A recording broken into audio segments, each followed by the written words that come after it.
Before I introduce today's guest, I have some special announcements to share with you all. First, I will be hosting a 4-week online Earth Grief Gathering beginning October 26th in the afternoon. This small group experience will dive into themes of earthly grief, love, praise, and resilience through meaningful dialogue, heartfelt reflections, mutual support, and rooted rituals for deepening reverence, connection, and respect. If you are interested in learning more or would like to reserve a spot, please reach out via email, which can be found in the episode description. Additionally, I'm stoked to announce an intimate group counsel experience starting October 12th, tomorrow, held on Saturday mornings, Central Standard Time. This online group is limited to just 5 participants, creating a supportive space for rich reflection and genuine connection. There is currently 1 spot available, and once it's filled, a waitlist will be established for those interested in joining as openings arise over time. If you're eager to embark on this collaborative journey of deepening and discovery, please reach out right away. Finally, I will be hosting a 1-day virtual convergence on November 23rd, featuring inspiring speakers, including today's guest and others who have been a part of this podcast project in the past, all exploring the theme of resilience. So stay tuned for more details on that, and be sure to sign up for updates through my newsletter on the Connect page of my website.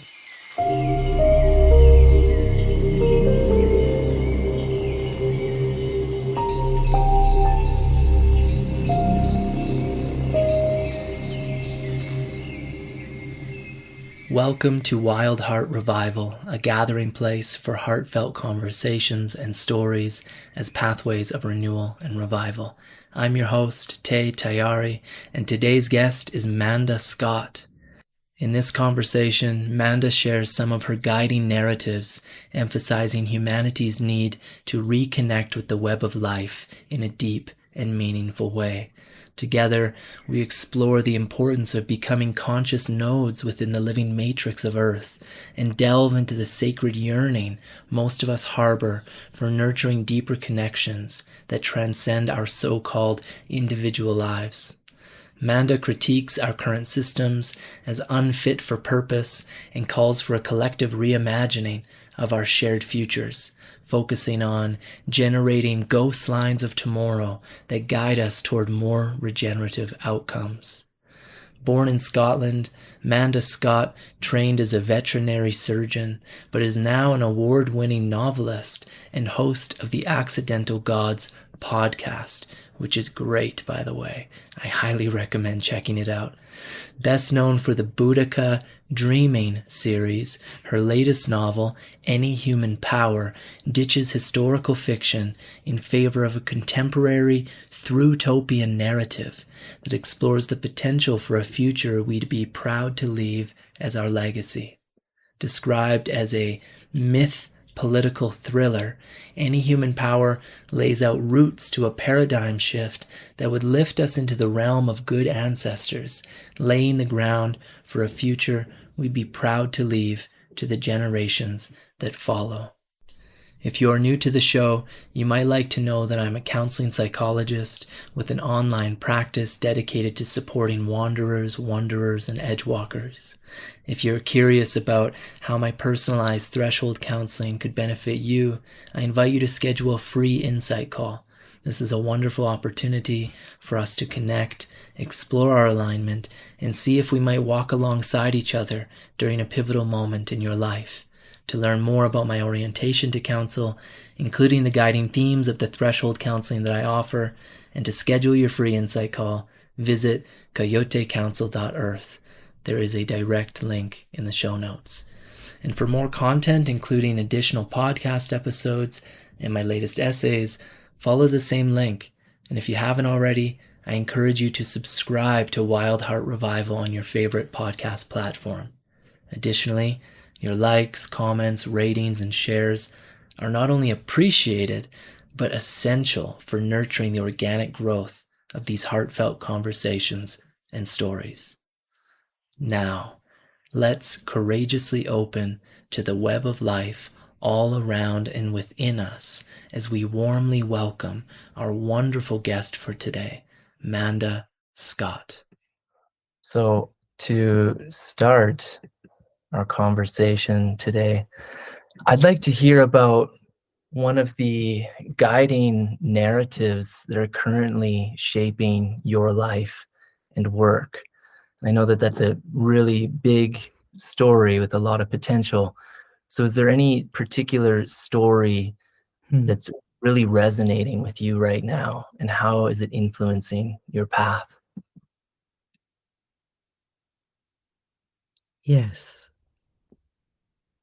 So the overarching narrative of my summer has been, how can we create narratives that lead us forward from where we are towards a future that we would be really proud to leave to the generations that come after us? And it's hooked in with a narrative of initiation cultures and trauma cultures, but we're at the tail end of the summer, and I wrote a book. It was launched at the end of May. I've been doing book festivals, and the message, the concept, or the questions that I'm asking myself have been evolving over that time, as is always the way. And I think absolutely key now for me is, if we grew through all of human evolutionary history connected to the web of life, and something happened to split our culture, the white Western hegemonic, what Jonathan Haidt calls the weird Western educated industrial rich, at least notionally democratic culture, we split off from the web of life. And we're probably talking 10, 12,000 years. Our modern style of agriculture could not happen if we knew ourselves to be an integral part of the living web. Mm-hmm. Whatever happened, whenever it happened, how do we help a critical mass of humanity to reconnect with the web such that it's a living thing? It's not just an idea. It's not just, yes, I know I'm part of nature as an idea, but I'm still living in the death cult of predatory capitalism because I believe it's the only option. If I know that I'm connected, I cannot do that. And my energetic space changes. Who I am at a vibrational level feels very flaky to me as a concept, but I do think there's something energetic that shifts. And I'm connected to the web. I can ask it, what does it need of me? So how do we help people to move? And I think one of the answers to that is we create the narratives where connection is integral to who we are, the stories, and the inspiring stories. Not everybody is wrong who isn't connected. That's not useful. Giving people, helping to feed into the shame and the blame and the guilt is not a useful thing. But if we can help to inspire that there is a world that we would all want to live in and that we would be proud to leave to the generations that come after us, then people will make more of an effort to connect, I think. Does that make sense? Yeah, it definitely does. Yeah. It makes me wonder, like you kind of answered this, but I wonder if we could get a bit more specific. Like, what are some of the themes or stories, or a theme or story that you feel deserves more attention in our conversations these days? Like, what idea or ideas do you wish more people were discussing, and why are they important to you? Gosh. So this would depend on, it really depends on where people are, because if you have a spiritual basis, if your life is oriented towards spirit, then my question would be, where do you set your boundaries? How do you connect to the web of life in a way that is real, such that you can hold conversations with the hill, the trees, the red kite, the river, the rocks, the sun and the moon and the stars, so that you are a conscious node in a living, complex web? How do you do that? What practices do you use? How can you share that with other people? Where often, I just, before I logged on with you, read a fascinating and, as always, very erudite blog post from Jamie Wheel about the number of people who are converting to Christianity. And it's as if these are people who are searching for a spiritual base, and that's their only option. And if Christianity speaks to you, that's great. But there's a lot of us who want to speak to the older gods and the older ways of being. And I have seen nothing in any of the variants of Christianity that I've encountered that actually connect to the web of life as a living thing. They may exist, but it's not the hegemonic version of Christianity. I believe that humanity does yearn. We are spiritual beings. To find that sense of meaning and purpose, being, becoming, belonging, we need to be connected to something that feels utterly real and bigger. And I would suggest that that's the web of life, and we don't need that many interlocutors between us and it. So if we're spiritual, I would like that to be the focus of our attention. But a lot of people are not spiritual. Yeah. And then there's a whole other narrative which says the current system is not fit for purpose. It probably never has been, and it definitely isn't now. We are all locked in a bus, barreling towards the edge of a cliff, and there's a bunch of very rich old white guys with their foot in the gas and their hands on the wheel, and they're not inclined to let it go. But I don't think even they want to go over the edge of a cliff. They just don't know how not to. So we exist in a state where it's considered, and is probably rightly considered, easier to imagine the total extinction of life on Earth than an end to predatory capitalism. And there are so many better options. There are people living better options. And that narrative, share the story of, guys, it does not have to be like this. This is not human nature. It's a very, very tiny, self-selecting fragment of human nature that brings out the worst in us. What would happen if we all brought out the best in each other? How would that look? And you don't, if being spiritual feels just too strange, what happens if we bring out the best in each other is still a really valid question.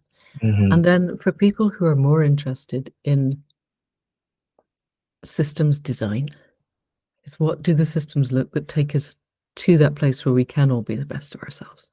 So I think there's a set of interlocking questions depending on where you're at. Yeah. Yeah, I love that they're questions, they're inquiries, they're doorways, they're not answers. Yeah, They're pathways of exploration, but you can sense that some of those pathways are life affirming and some aren't. Yes, And exactly. you had me think there for a moment, like oftentimes when I'm in conversations with people, lots of folks don't have like an orientation towards systems thinking. Oftentimes I don't sense there's much even an orientation of understanding like how important the context is for people's behaviors. And you learn that when you start to learn more about ecology, deep ecology, anthropology, evolutionary, science and things like that. So if you haven't dove into those things, I get why you wouldn't have a more kind of systems, broad thinking, contextual orientation. But it's so vital. I mean, there's no other way to look at a so-called individual and any of their behavior without understanding the environment that they are inextricably intertwined with. Yeah. And so I was having a conversation with someone recently, and he was a really cool dude. We had just met that evening. He was very interested in me. And so we were having one of those like really, potent conversations. It's really great, right? And we got to this point where he's involved in developing this framework for helping people work with traumatic pasts. He's not a therapist, but he's working with therapists and things, right? And I'm a therapist. I'm a counseling psychologist, and that's what I do as a profession. And he was asking me some questions, and my orientation is very, very contextually based, very focused on the environment of people, focused on getting people connected into the web of life, as you say, as best as I can facilitate that and companion that. And he was asking me, and I was explaining these things, and he said, well, don't you think it's more important that people need to focus on their trauma first? They need to focus on their individual experience first before they can even begin to open up to the web of life or the more than human. And we kind of got in this bit of a challenging situation of where we were trying to understand each other. And we never really got to a resolution with that. Like I couldn't Interesting. express the way I was feeling so deeply. And so this was a very long build up to the question. I don't know how to phrase it, but I guess what do you think? What comes up for you? Like, is it because I have the sense that it's not more important to Yeah. focus on individuals' trauma Yeah, and that's history, interesting, isn't it? Yeah. right? I think that it's a balance, and I think that maybe like it needs to happen at the same time, I guess. Do you know what I'm saying? Yeah, totally do. And I'm in awe of the depth of that conversation that you got into with somebody you just met on the first night, and that you It get was into great. Yeah, the yeah. heart of things. That is so So cool. join us in this, please. Yeah. Love your Yeah. voice. And because even as you were saying before that anecdote, that systems thinking is part of ecology, and if you've had that kind of training, and I was thinking, yes, and also if you have therapeutic training, then you have a systems view, but clearly not all therapeutic training, and it depends where you're coming from. And exactly that, I have recently, last year, been in internal family systems therapy, which has just opened up so many worlds. It feels really shamanic to me. It may be that I just found a practitioner who is particularly oriented that way, but working with internal parts and Well, let me just say for a moment, I want you to go there, but you Okay. said, the systems thinking is probably part of the training.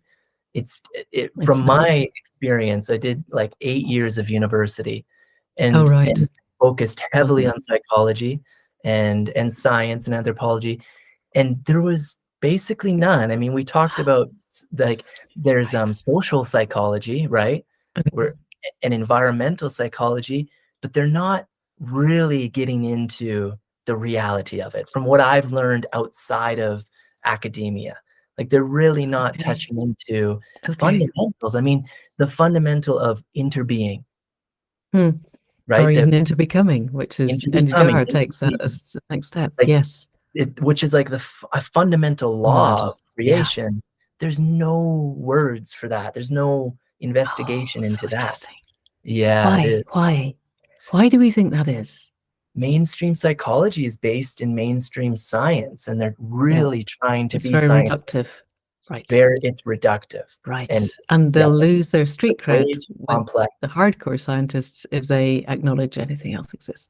But That's you right. must have met other therapists who've gone through that system, come out into the real world, and who understand complexity and You systems. you They gotta must do be it there. on your own. Yeah. You gotta do it on your own, you got. Okay, so we need to set up somewhere that teaches this, don't we? That's right. Because, yeah, Yeah. and that isn't as afraid of seeming whatever it is that's unscientific. It's and this is, I think, this is one of the hard edges of our culture at the moment. I was just reading a book and I cannot remember what it was called or the name of the author, which is terribly sad. I read it in a hurry while I was away, but it was a young woman who was Iranian American who was a very hardcore neurophysiologist. They didn't even talk to the psychologists. Neurophys and psychology didn't talk to each other. And she had a bit of an epiphany. Her mother read coffee grounds and was quite psychic and predicted a couple of things with total accuracy. And this young woman's world shifted. And she's written a really interesting, compelling book, which covers a lot of ground that other people like Dean Radin and that kind of group have already covered. But she covers it from the perspective of somebody, basically a millennial, discovering all this during lockdown. And she's gone really deep into it. And she's presenting to her colleagues studies that have been done on basically psychic stuff, which is slightly different, but it's still within this is outside the realms of science. And she's going, this is quintuple blinded. There isn't a single thing in our science that does things with this much rigor. And look, they're getting statistical significance, and the people will still go, no, it's not happening. Because it's just too threatening to their worldview, I think. And Rupert Sheldrake is at the other end of the age spectrum, has done a lot of work on dogs who know when their owners are coming home, and morphic resonance fields. And again, he'll go to scientific conferences and they'll all sit there with their arms folded, totally rejectional body language. No, you're talking total nonsense, shaking their heads. And he said, you get the dinner afterwards, 2 glasses of wine, and there's 6 rows around the table of people wanting to give him their personal experiences of exactly what he's been describing. So people know this, but there's a taboo within the hierarchy of our toxic, potentially, or at least traumatized culture that doesn't let it happen. And how do we break that down? That's another, if we're bringing the best of ourselves, we've got to accept that perhaps some of the narratives we have been fed are not true. Actually, quite a lot of them. And we're evolving new ones that aren't true. This would be too long a story, so I'll just cut it down to, I had a conversation with a couple of people invested in policy in the UK, and they were wanting to look at narratives that they could feed into policymakers to help them to understand the climate change. And my question was, why are we narrowing to climate change when they're in the middle of a meta crisis? And I got completely blank looks back. Super intelligent people who are really committed as a what?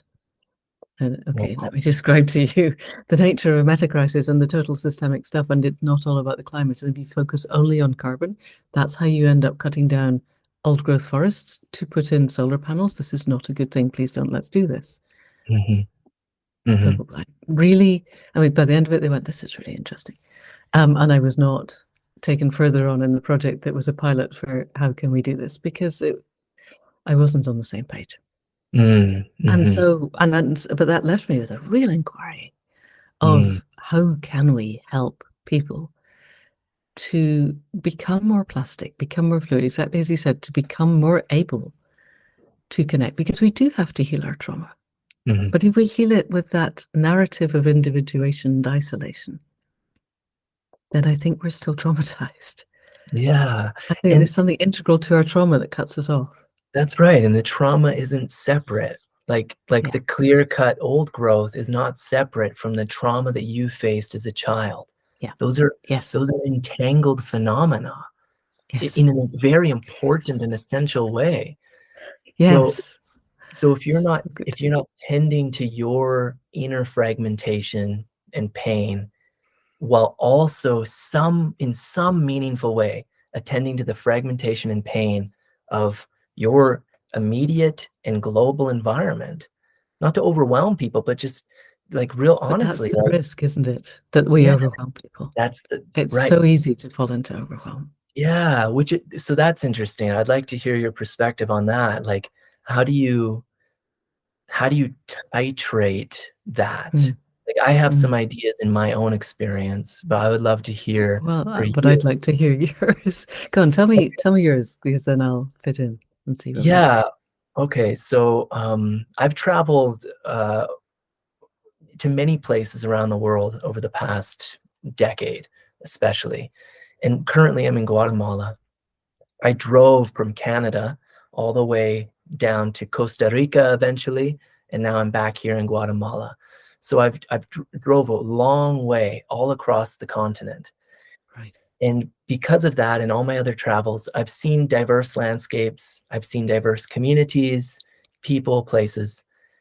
And even in Canada, where I live and I've spent a lot of years, I've spent a lot of time out in wilderness areas, which most of them are quickly not, they're becoming what I wouldn't call wilderness, right?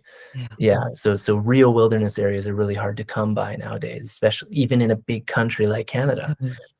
So my point of saying all this is to say, I've seen a lot of places. I've been around a lot of people and communities, enough to feel very clear on the fact that landscapes, places, and people are suffering tremendously. There is incredible pain out in the world. There's incredible fragmentation. There's deep beauty and connection within these little nodes. But when you look at it as a whole and you drive across a continent, you see just how much devastation there is. That is overwhelming. Like when I zoom out and see it all and I try to hold it all, it's overwhelming.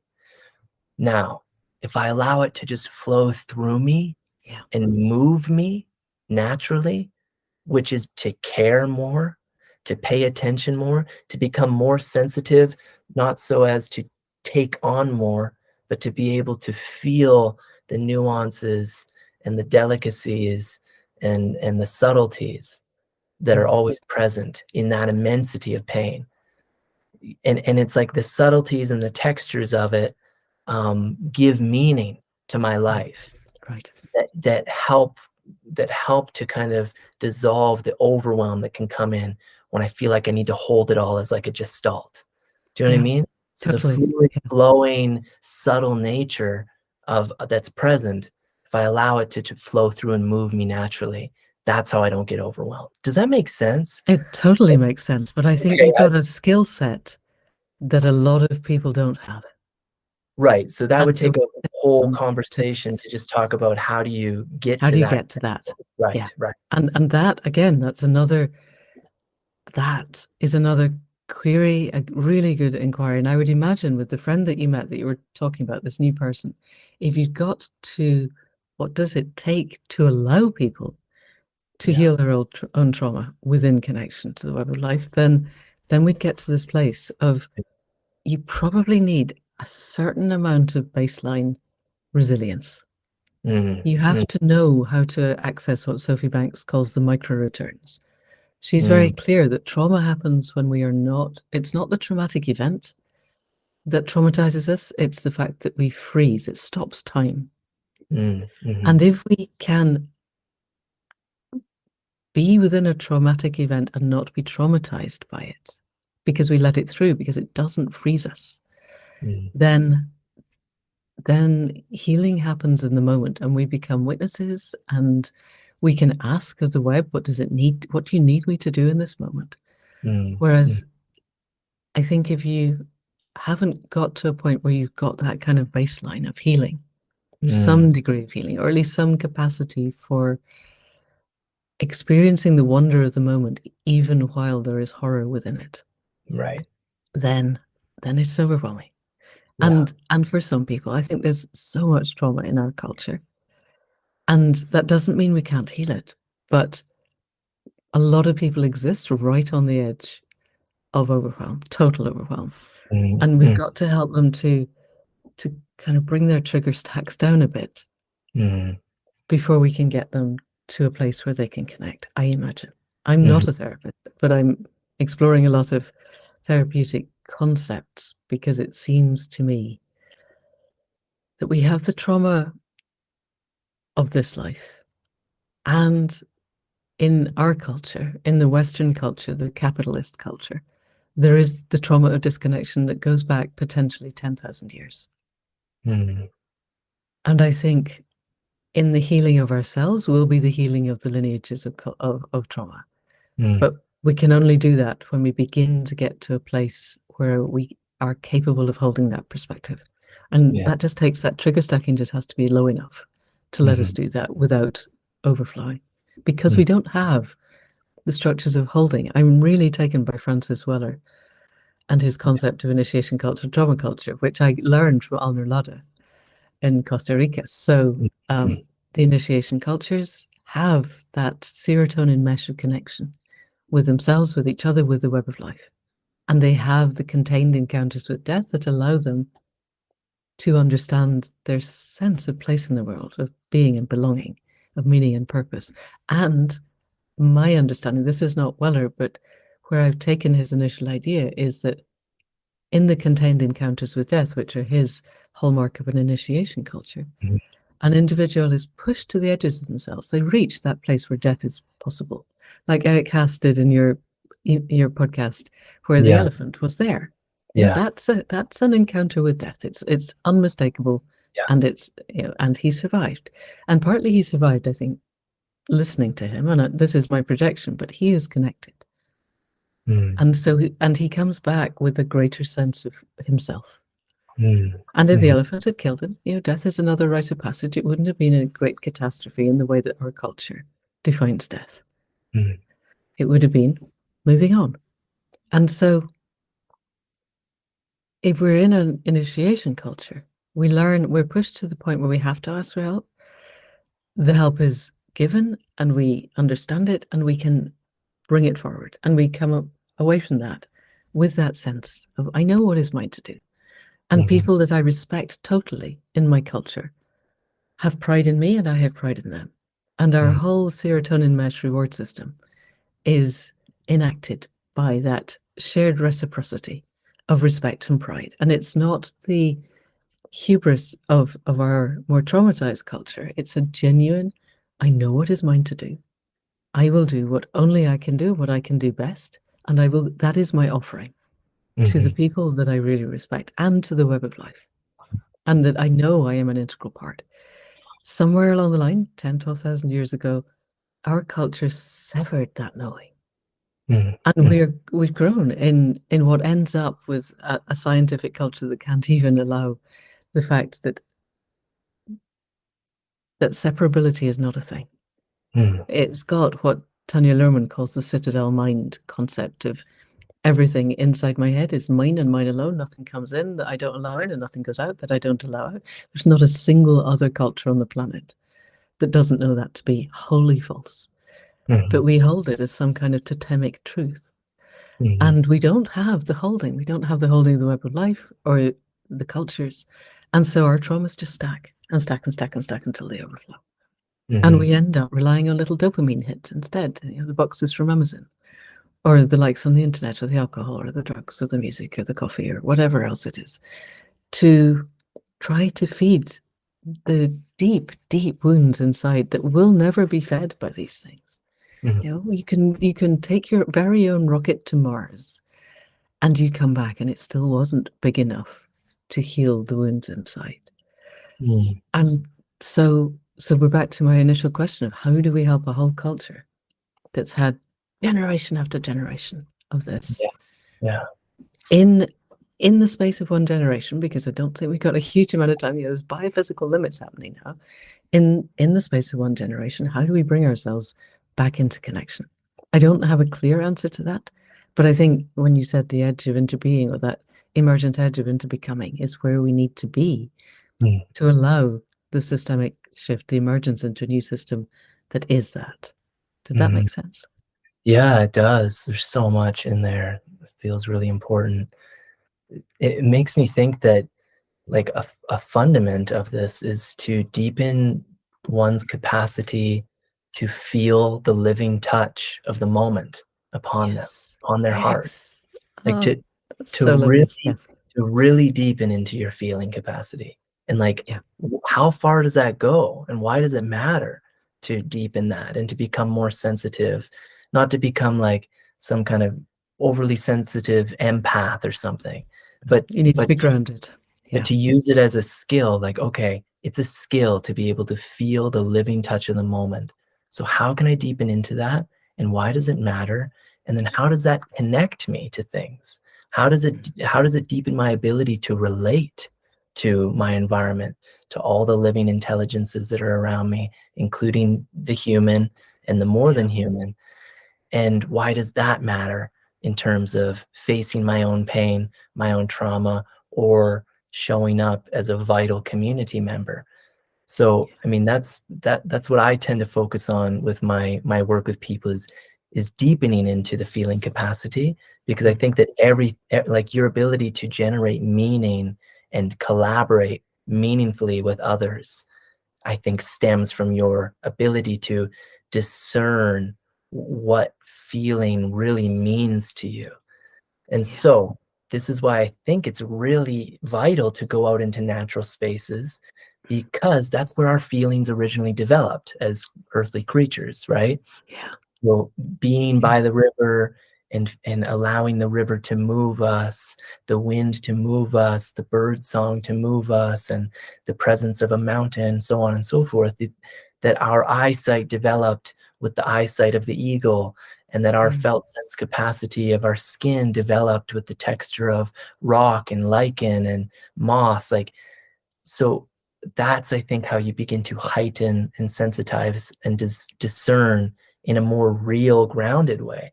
The thing is so many people don't have much access to natural spaces, right? We're so engulfed by the humanity's hall of mirrors that is civilization and cityscapes. So what do you think about that? I mean, in terms of always being so enmeshed in this like hyper humanized cityscape culture, how do people begin to open up within that? Yeah, another really core question. Thank you. So my answer at the moment, the best that I can do, my truth for now, is that there is always water. There is always fire, there is always earth, there is always air. Yeah. Even if it's just water coming out of a tap, it's still water. It was in an ocean once. And not too long ago, it was part of a genuine biotic cycle.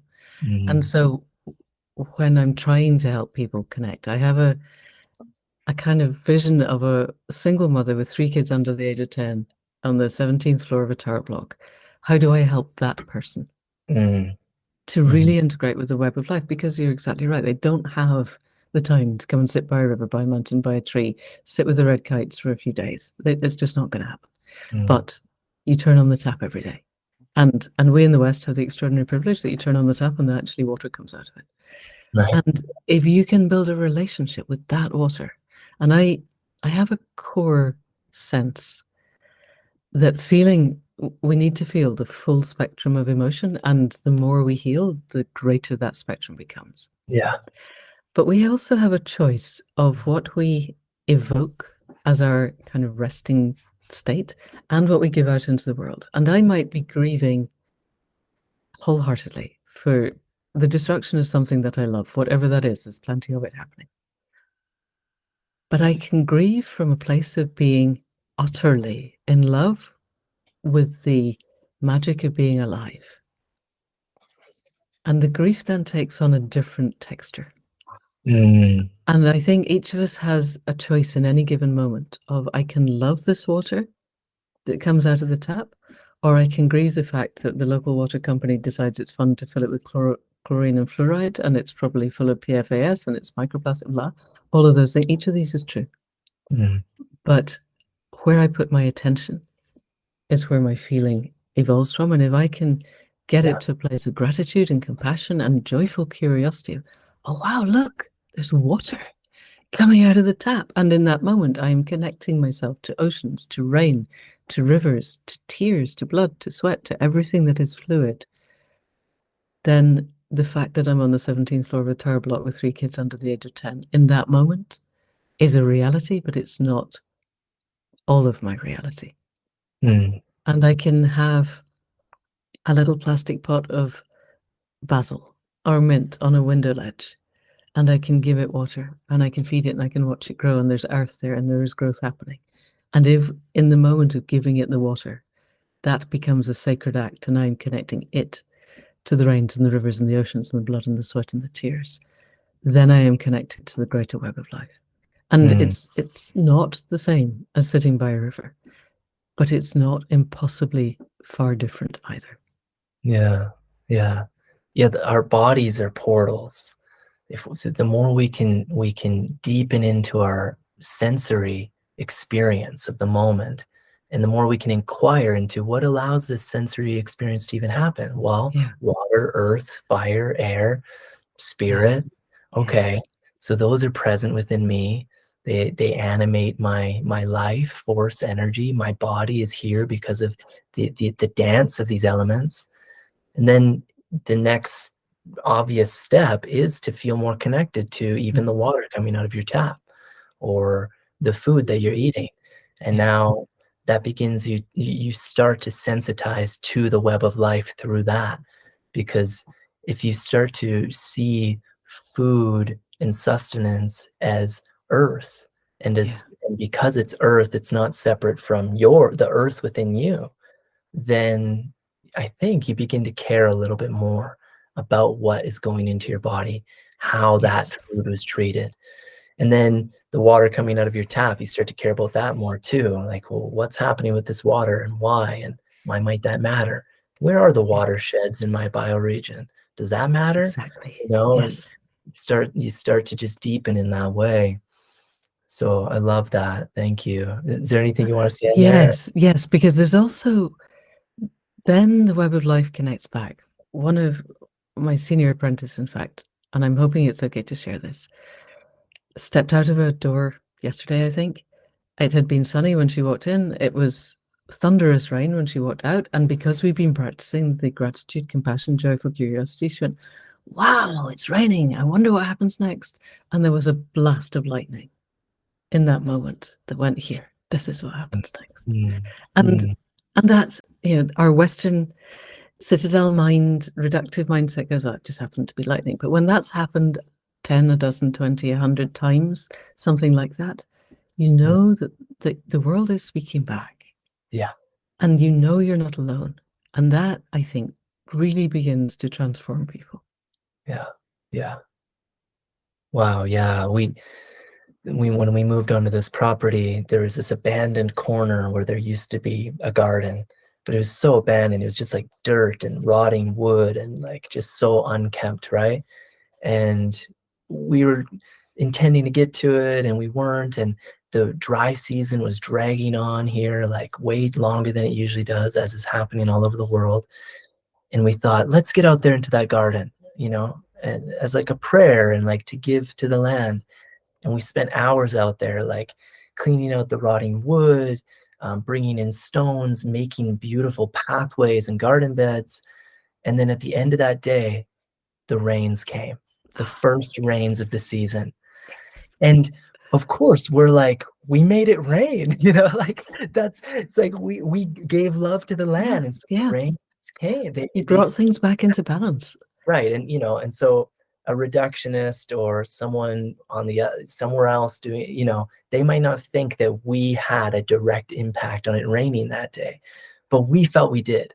And whether we did or not, we felt we did, and that matters.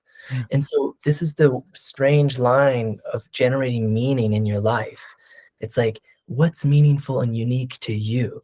And that means you have to feel your experience as deeply as you can. And you have to experiment with like giving, gifting of your energy and your intention and your care, and then seeing how your environment, those around you respond to your giving and your intention, and then seeing where's the meaning thread in that, and how do you then follow that into your next moment of giving. And it is this dance and dialogue that's alive and animated. Yeah. And in And soul. your giving is not predicated on an expectation of, I will give this and I will make it rain. You gave it wholeheartedly for the joy of the giving. Yeah. And then it rained. Yeah. And I think that's and it doesn't matter if you made it rain. Although I think when you've done that half a dozen times, then there's this is the practice that helps the land to know that it's raining. There's a lovely story in a book called Reindeer Chronicles by Judith Schwartz, who's I've read it. You read it. And have you so the bit where Bob, I can't remember his surname, and he's got this group of people together and they're beginning to help them to connect to each other, to previously tribalized, toxic, separate groups in the US somewhere, and they've got them together and they're talking, and Bob says, it's going to rain, this is going to make it rain, and Jeff goes, no, don't say that, you're going to destroy our credibility, what happens if it doesn't rain? And Bob's like, no, it's going to rain. And it did. Yeah. Because he knew that if you get the people back into balance, the rain will come. Yeah. And I think that knowing and that feeling and that trust, and he wasn't worried about his credibility, is huge. And it wasn't that they'd spent 20 years in a monastery learning how to meditate purely. They just got a group of people to stop hating each other and come back into a sense of feeling felt and getting gotten and being connected and understanding and caring. And that was enough. And I think allowing that that's a possibility without demanding that it happen is part of the mindset shift that we have to do, or that would be good if we did. Yeah. Reciprocity seems to be like a fundamental natural law of creation, and especially Earth. But reciprocity isn't predicated upon give and take. Exactly. It's predicated upon give, affirm life, and life affirms you back. Yeah.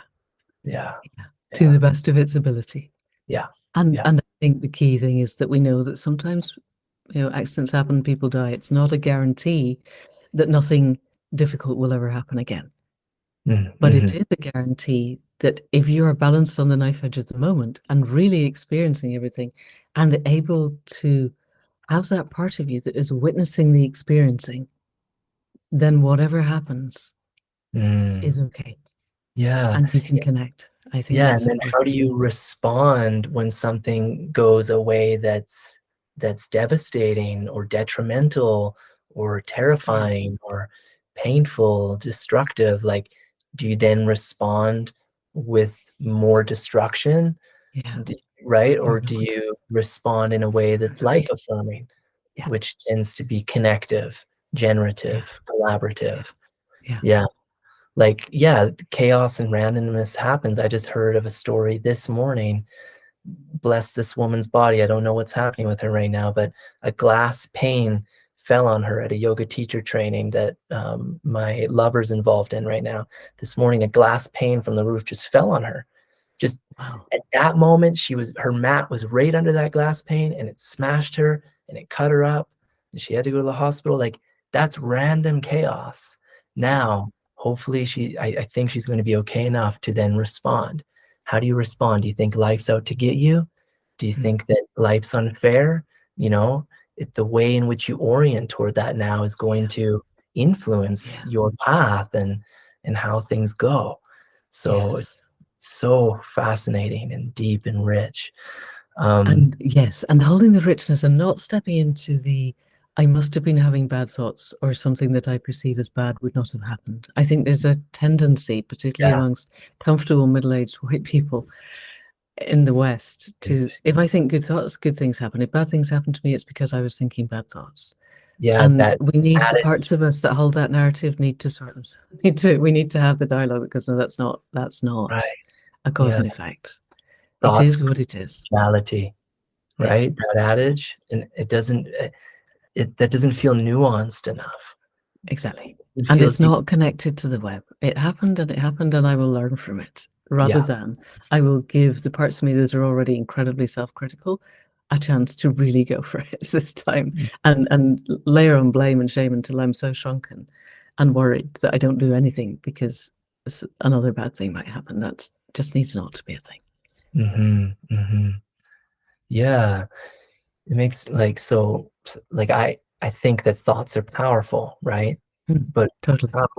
how are your thoughts? What are they resonating with? What are they dissonant with? And what are they connected to? Yeah. Will then generate a reality. So again, are your thoughts life affirming? Are they collaborative? Are they caring and compassionate? Are they connecting you to things or taking you away?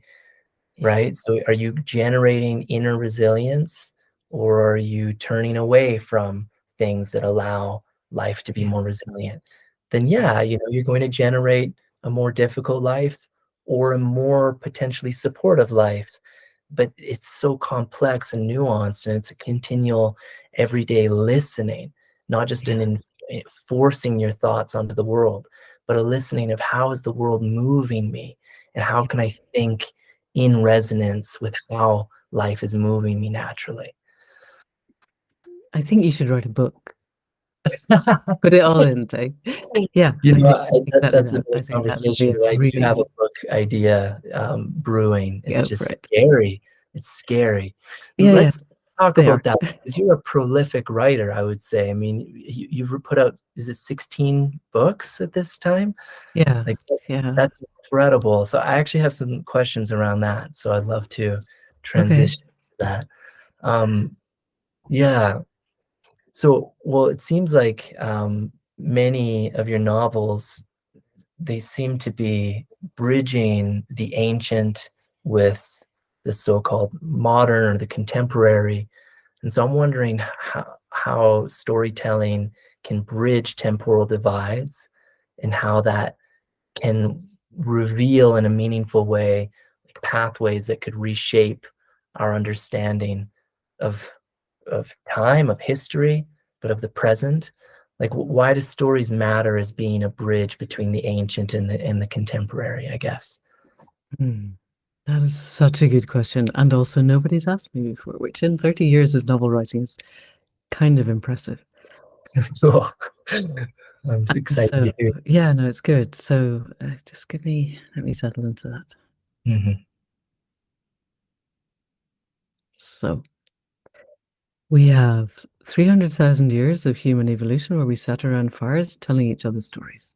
Yeah. And exactly as you said earlier, the stories that we tell shape who we are. And so you're right. There was my spiritual path is shamanic. Everything that I do is oriented towards listening and asking what you want and then endeavoring to enact the answers.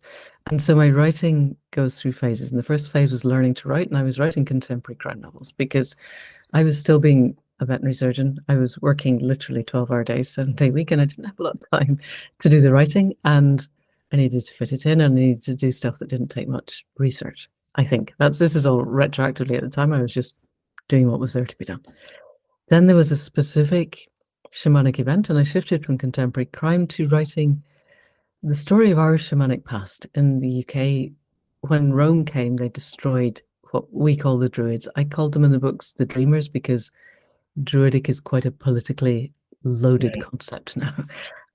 But I wanted to look at who we were before the Romans came. And I went around the country when I did book tours saying this is who we were, this is who we could be. We just, we're in the dying days of the Roman Empire.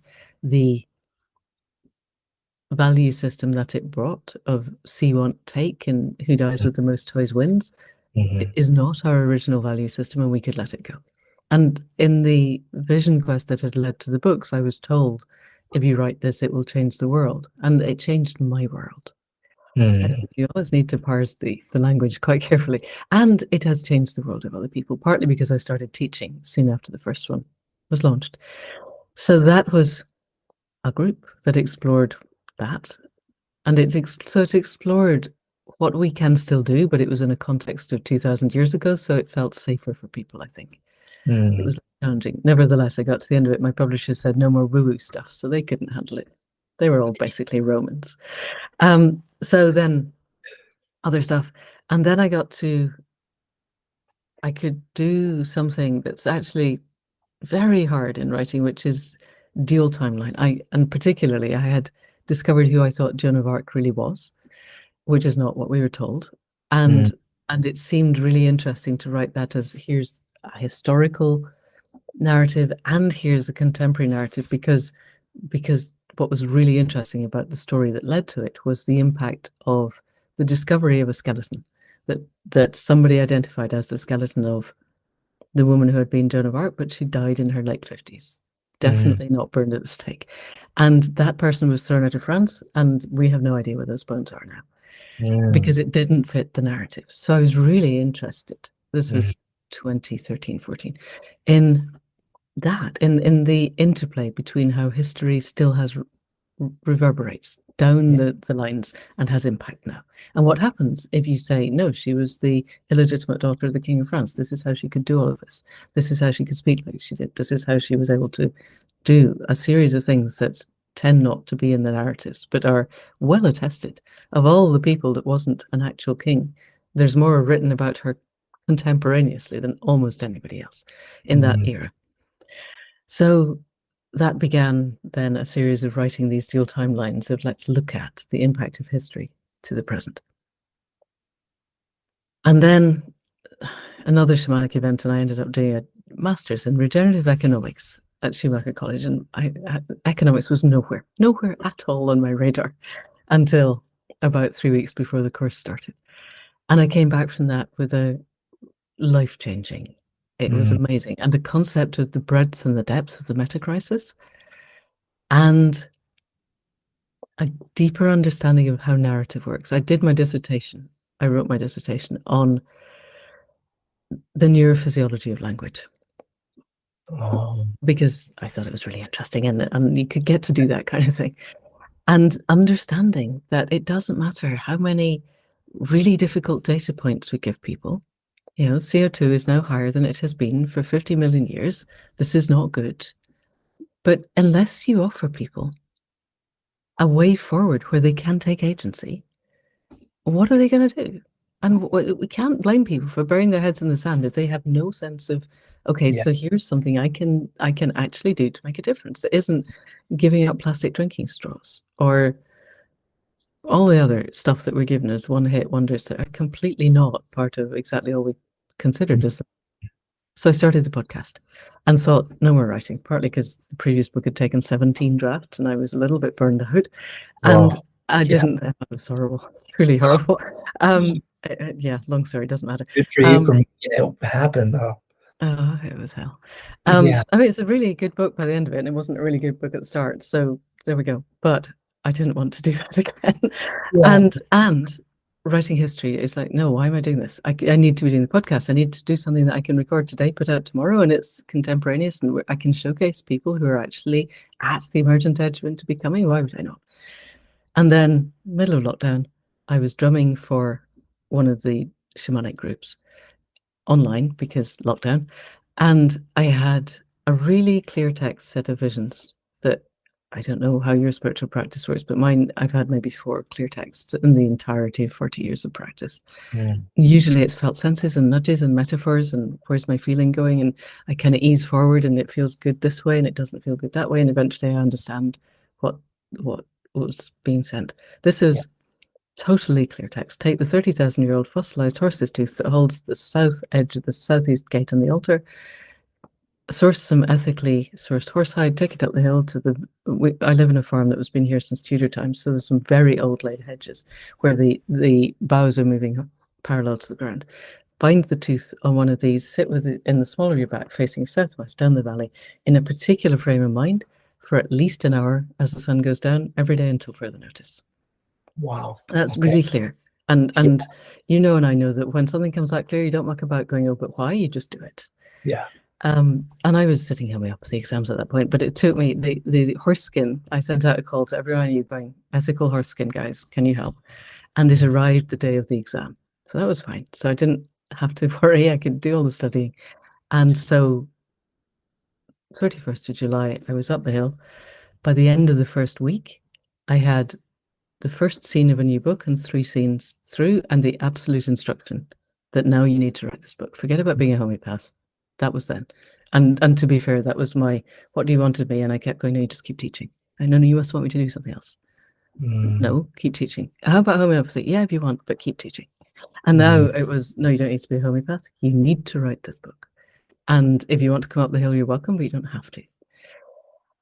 So then I have, and also what came was the understanding that I could write the narratives. Why had I not thought? Honestly, I don't know. I'm very dense at times. I don't want to write history, but I do want to write the ideas of, guys, yes, the current system is broken, but look, in the ashes of its destruction are beautiful things that we can move forward to a future. This is my key. We move from where we are by a visible, grounded, inspiring, plausible path to a future that we would be proud to leave to the generations that come after us. And now that it's written, now that it's published, I've been going around book festivals this summer, and 3 times they've let me lead a guided meditation where I walk people back.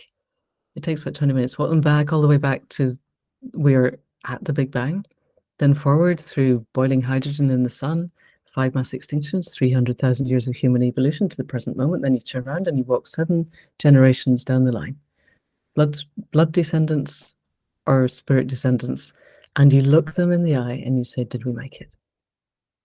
Are you proud of us? And what do I need to know? And I come back and everyone has a wet face, and and it changes people. Yeah.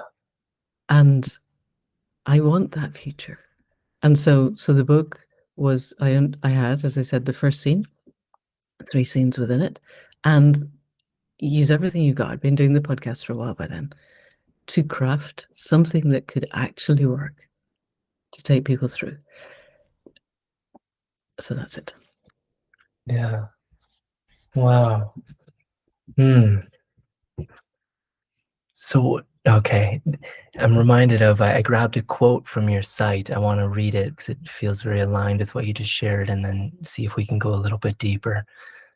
You say, any human power which is your latest novel, right? Yep, And yep. Even Power, strives to throw ghost lines across the landscape of tomorrow in the belief that if enough people walk them, they'll become solid paths, allowing us to build a new system, one where humanity has learned what it is to be a good keystone species, living in symbiosis with the more than human world, crafting the foundations of a future we'd all be proud to leave for future generations to come. So, guiding people through that meditation, I imagine some of them shared with you what were some of the important threads that became evident through that inquiry. And obviously, you've come across some in your own process as well. So, as conscious co-creators of this future to come, what are some of these threads? Like, what are some of the for sure threads? Of course, there's going to be some that are always strewn through the mystery of it all, but what are some that are like for sure? And then how might we as individuals weave our own stories into those ghost lines of tomorrow, as you call them? Thank you. Really good question. And I think, to be honest, we've covered quite a lot Yeah. of it because my inquiry for now of how do we move from a trauma culture to an initiation culture has arisen from a summer of exactly that, people feeding back that the Mhm. future generations are saying, connect with each other, connect with the web of life, stop trying to think that your head minds have the answers, Mm, and ask the web what it wants. And then also, one of the keys that really arises all the time is, why are we here? What is yeah. it? How do we regain that sense of meaning and purpose? And what are the baseline values by which we live? Yeah. And that's another of my inquiries is, how can we find a set of baseline values that transcends politics?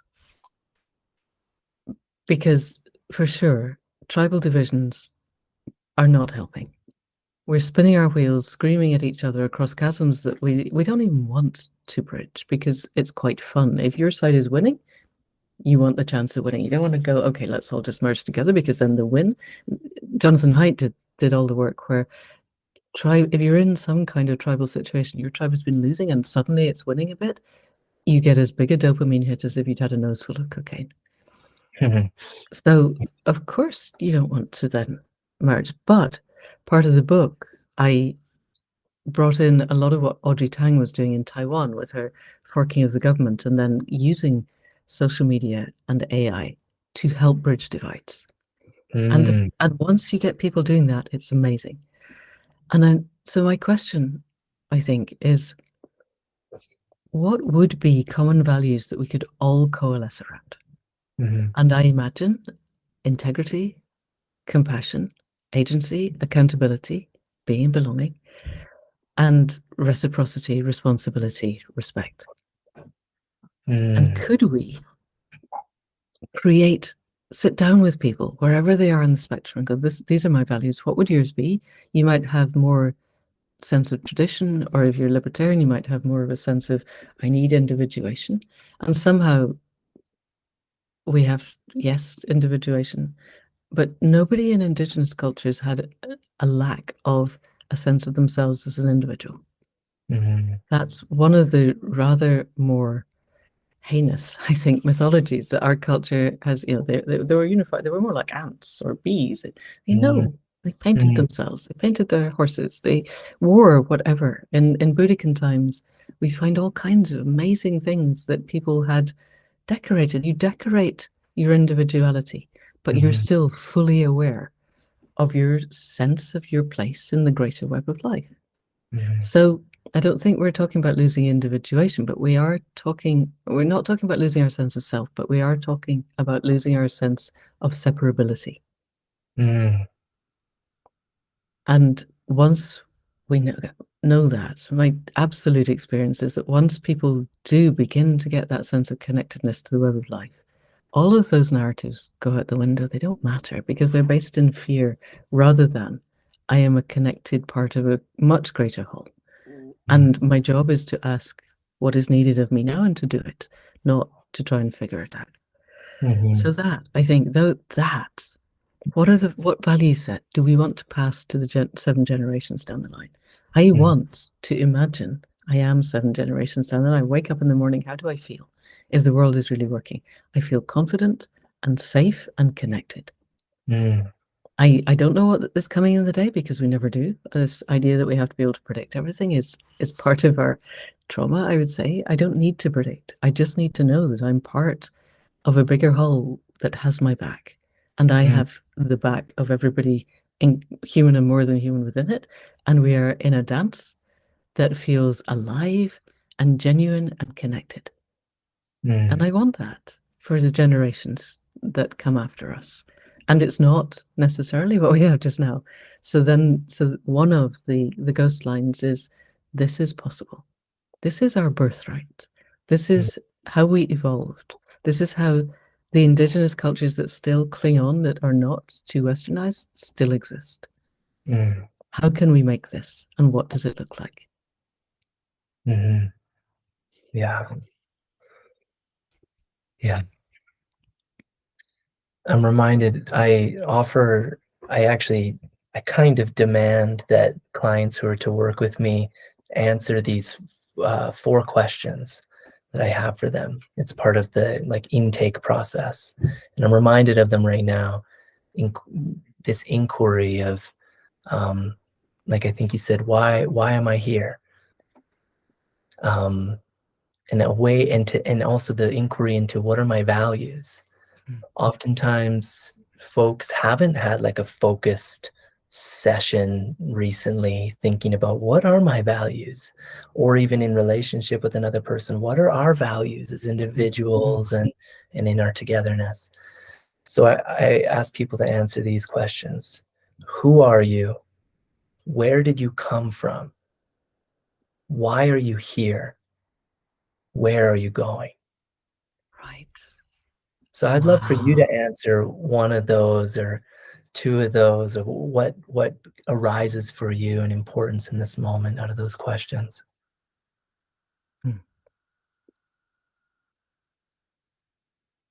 I would say I am the gatekeeper. I am a gatekeeper. And I walk between the worlds. And I came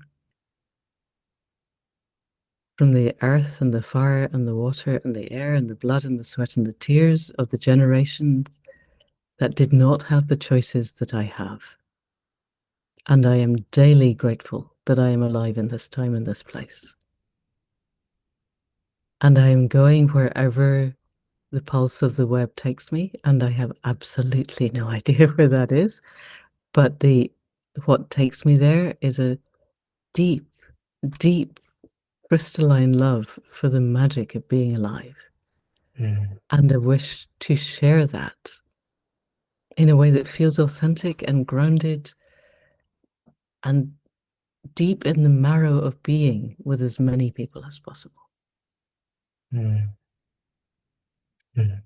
Would I get to be one of your clients, Tay? Absolutely. I would love to. I mean, we can't now because we've met in other circumstances, but my goodness, you'd be an amazing therapist. Oh, thank you for that reflection.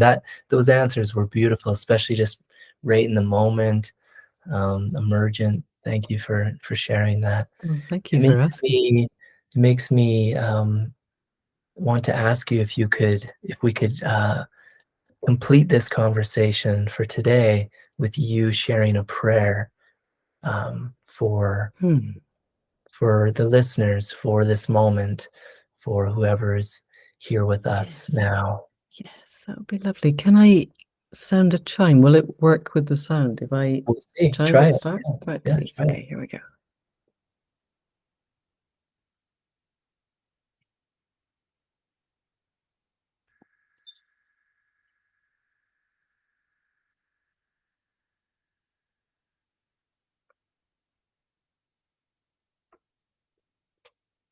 For the fire of the sun, for the flesh and the bones and the teeth of the earth, for the rising sap of the water, the ebb and the flow of the tides of life, for taking all of these and making of them life. Your life becomes my life. And for the magic and the wonder and the glory of that, I thank you in every moment. And I offer my promise. As long as I live, as long as I breathe, as long as my heart beats, to listen to what you ask of me and to offer the best that I can to the magic of being alive. Thank you.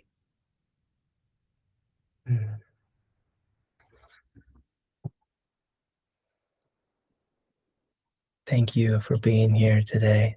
Thank you for an absolutely magical, really deep and beautiful conversation.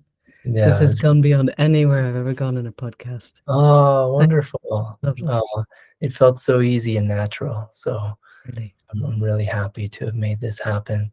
And before we shut it all down for the listeners, do you want to direct them toward anything that's present and important for you at this time? I mean, you have a new book. Is it out? Yeah, yes, it is. Yes, I don't really want to push it. It doesn't feel good, but it is out. It's an audiobook and an ebook and a physical book. It's still only in hardback at the moment. It's called Any Human Power.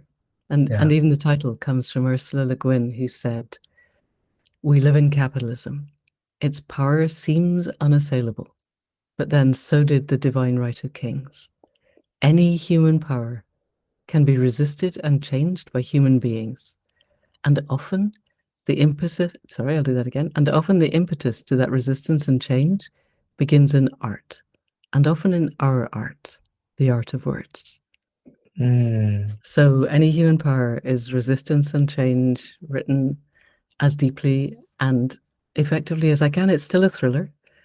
It's we're calling it a mytho-political thriller because there's a lot of dreaming in there. But yes, if anybody's interested in exploring how I think we can get forward, then it's available wherever you get your books. And if you get lost, my website is Manda Scott, all one word, .co.uk. Yeah, and that'll be in the episode description. You reminded me of that quote. I'm forgetting who said it, but it's like, the role of the artist is to make the revolution irresistible. Yes, I don't remember who said it either, but yes, exactly that. Love that. But it has to be peaceful. Yes. So I'm calling it an R with brackets around evolution. So it's an evolution that takes us forward, for sure. Yeah, love that. Thank you. Okay, Amanda, thank you so much.